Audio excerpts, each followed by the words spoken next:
Thank you. আমি আজকে আসার আগে বুঝতে পারিনি, মানে আসার আগে ভেবেছিলাম ছাত্রদের মনে হয় কয়েকজনকে ডাকা হয়েছে। আসার পর দেখি যে সব অ্যারিস্টোক্রেট এখানে, এবং আমি খুবই মাইনরিটি ফিল করতেছি এখানে। তো আমি শিওর না যে মাউন্ট আমাকে কেন ডাকছেন। আমি বিবলিওথেক সায়েন্স ফ্রন্টিয়ার্সে কাজ করি বাংলাদেশ প্রতিনিধি হিসেবে। এটা হচ্ছে একটা লাইব্রেরি নেটওয়ার্ক, আমরা 33টা দেশে কাজ করি, তার মধ্যে একটা। তো আমি কিছু অবজারভেশন টুকু রাখছিলাম, কারণ মামুন ভাইকে সাবধান করছেন কিছু বলতে হবে। তো ফার্স্ট হচ্ছে আমি শামীম ভাইকে ধন্যবাদ জানাই যে এটা করার জন্য, আম, এবং এই জিনিসটা হচ্ছে ফাইনালি। একটা হচ্ছে যে পর্তুগিজরা যে প্রথম বইটা লিখেছে, এটা আপনারা অলরেডি অনেকে জানেন যে পর্তুগিজদের ফার্স্ট যে বইটা সেটাই লেখা হয়েছে প্রতিবর্ণীকরণ করে, কারণ বাংলা হরফ ছিল না, ব্লক ছিল না। এবং ফাইনালি আজকে 290 বছর পর আমরা আবার এটাতে ব্যাক করতেছি। So history repeats itself. আর আমি খুবই ছোটো করে যাই, কারণ আপনারা বিরক্ত হয়ে যাবেন। শামীম ভাই যে কাজটা শুরু করেছেন, আমি ব্যক্তিগত জায়গা থেকে অনুরোধ জানাবো যে এইটা আপনি কোডিফাই করে ফেলেন, খুব দ্রুতই করে ফেলেন। কারণ বাংলা একাডেমি একটা বানান রীতি তৈরি করেছে এবং তারা সময় সময় এটা চেঞ্জ করে, কিন্তু একটা জায়গায় আসতে হয়। আবার যদি আলোচনা খুব সফিস্টিকেটেড করে ফেলি, তাহলে আমার মনে হয় যে ফাইনালি আমরা মানে এটার যে এই সুবিধা, সেই সুযোগটা নেওয়া দেরি হয়ে যাবে। সো আমরা এটা নিয়ে অনেক লোভ পাচ্ছি অলরেডি গবেষক হিসেবে, কারণ এটা যদি হয় আমাদের জন্য গবেষণা করা খুবই ইজি হয়ে যাবে। এই কিওয়ার্ড চার্জ দেওয়া, তো এটা কি হয়ে যাওয়ার পর আমরা আবার আপডেট করতে পারি কিনা। কারণ এখানে এই মঞ্চে আলোচনা হয়েছে যে আমরা পলিটিক্যালি এটা লিনিং কোন দিকে যাবে, ধর্মীয় কিছু স্পর্শকতার বিষয় আছে, পলিটিক্যাল কিছু চিন্তা আছে। চীন বাংলা একাডেমি যতই বলুক দীর্ঘিকার দিয়ে লিখতে, রসইকার দিয়ে লিখতে আবেগে লাগে, মানে ভালো লাগে না। সরি, রসইকার দিয়ে লিখতে বলে, কিন্তু দীর্ঘিকার না লিখতে ভালো লাগে না। তো আমরা আসলে কোনটাকে প্রায়োরিটি দিব, প্রিন্সিপালস কী হবে এটার? এই যে প্রিন্সিপালসগুলো আছে, মানে এই আমাদের প্রতিবর্ণীকরণের ক্ষেত্রে কী প্রিন্সিপাল ফলো করবো? আমরা কি আবেগকে প্রাধান্য দিতে গিয়ে রিসার্চারদেরকে মানে ঝামেলায় ফেলে দিব? বা আমাদের যে এইটা তো আসলে মনে হয় ভাইও বললেন যে, ফিরোজ ভাই বললেন যে এটা আসলে খুব সাধারণ মানুষের বিষয় কিন্তু হবে না। তো যেহেতু টেকনিক্যাল মানুষদের এটা হবে, তো আমরা কি সাধারণ মানুষদের আবেগকে এখানে খুব বেশি জায়গা দিব, নাকি রিসার্চের পারপাস বা আমাদের ডিজিটাল গভর্নেন্সকে খুব বেশি পাত্তা দিব, সেইটা একটু দেখা দরকার আছে। একটা বিষয় হচ্ছে হান্টারের আলোচনা এসেছে, ডাব্লিউডাব্লিউ হান্টারের যে স্টাইল গাইড সেটা এসছে। ডাব্লিউডাব্লিউ হান্টারের যে স্টাইল গাইড, সেইটার যে রীতি সেটা আসছে হচ্ছে এই পাশে উইলিয়াম জোন্স ধরে।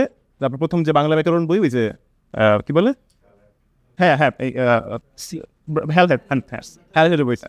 তো হ্যালহেডের ভূমিকার মধ্যে হ্যালহেড বলতেছে যে বাংলা ভাষাকে আমি যেহেতু বুঝি না খুব ভালো, এবং যেহেতু আমি এটার কেসেসগুলো জানি না, আমি ধরে নিছি, সে বলতেছে আমি ধরে নিছি যে সংস্কৃতের এটা অংশজাত, এবং আমি এটা ধরে কাজ করে আগাচ্ছি। এটা ভুল হইতে পারে, সে স্বীকার করে নিয়েছে।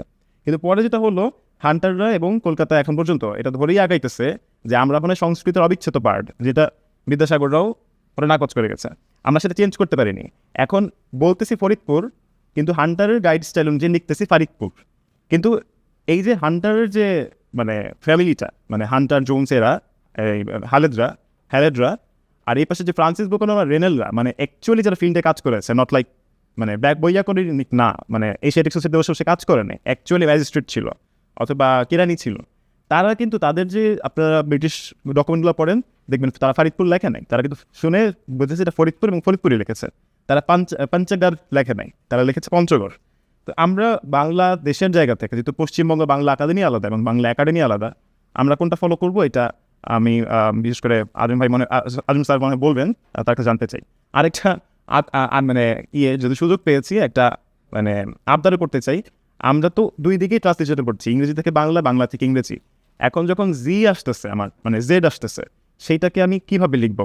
তো বাংলা একাডেমি কি ভাববে এটা যে জয়ে শূন্য জ যেটা, অথবা ঝয়ে শূন্য ঝ যেটা জ অথবা জ, এইটা কি বাংলা একাডেমি নিতে পারে কিনা পরেই এক সময় গিয়ে। আমি বাকিটা খুব দ্রুত বলে যাচ্ছি। এটা হচ্ছে 20,000 বইয়ের কথা বলেন আপনারা ডিজিটাইজ করছেন। তো এই কাজটার ক্ষেত্রে আইসিটি মন্ত্রণালয়, মানে আইসিটি ডিভিশন পাশাপাশি বাংলা একাডেমি এবং জাতীয় গ্রন্থাগারের সাথে একটা মানে সম্পর্কে আসতে পারে কিনা, যে একদিকে আপনাদের প্রায়োরিটি হচ্ছে যে এলএলএম কোনটা ভালো ডাইজেস্ট করবে, আপনাদের প্রায়োরিটি, ওনাদেরও কিছু প্রায়োরিটি আছে যে জার্বিরও কি চায়, অথবা বাংলা একাডেমি কী চায়, এটাকে সমন্বিত করা যায় কেন। শামীম ভাই, আপনি এআই ইন্টিগ্রেশনের কথাটা বললেন।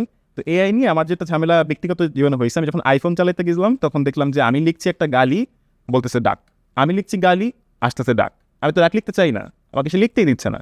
তো এআই যখন আমি আসলেই মিন করছি, ধরেন হচ্ছে যে ভুইয়াপুর লিখতে যাচ্ছি, কিন্তু সে আমাকে ভুয়াপুর দেখাচ্ছে, এই ভুলটা হয়ে যাবে কিনা, যে অ্যাকচুয়ালি সেটা কি হবে, এইটা না একটু দেখবে না। সবচেয়ে গুরুত্বপূর্ণ আমি যেটা বলতে চাই এই আমার কথা, সেটা হচ্ছে যে যে স্টাইলই আপনারা ফলো করেন এই ট্রান্সলিটারেশনের ক্ষেত্রে বা প্রতিবর্ণীকরণের ক্ষেত্রে, জনগণ অলরেডি কিসে অভ্যস্ত সেটা সবচেয়ে বড়। যেহেতু আপনার কমিউনিটির কথা বলছেন, চাকমারা শিশু পাচ্ছে, বাঙালি হিসেবে আমার পাওয়া উচিত। সেটা হচ্ছে আমরা স্পেশালিজম যেটা, আমরা সবচেয়ে বেশি ব্যবহার করি অব্র কিবোর্ড। আপনারা জরিপ করেছেন হচ্ছে বাংলা বাজারে যাবেন এবং নীল খেতে যাবেন, আপনারা কেন স্কুল কলেজে যাবেন না, কেন বিশ্ববিদ্যালয়ে যাবেন না? এবং আমি একটা প্রকাশনী যা দেখছি, সেখান থেকে আমরা সব কিছু ইউনিকোডে করি, কোনো সমস্যা হয় নাই।